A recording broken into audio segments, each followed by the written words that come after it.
تدخل عشان تجيب علبه لبن ب 40 جنيه، تلاقي نفسك واقف عند الكاشير بتدفع 600 700 جنيه. هو ايه اللي بيحصل؟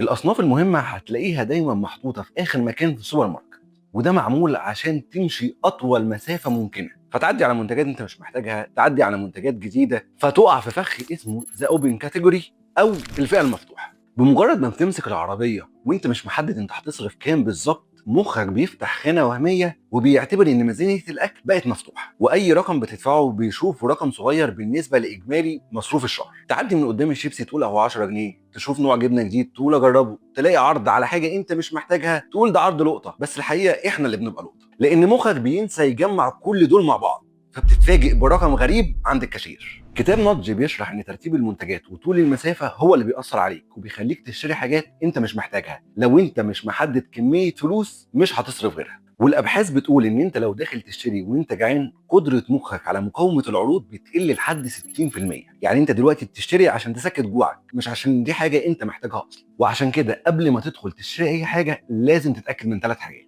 اول حاجه، حاول ما تدخلش تشتري وانت جعان على قد ما تقدر.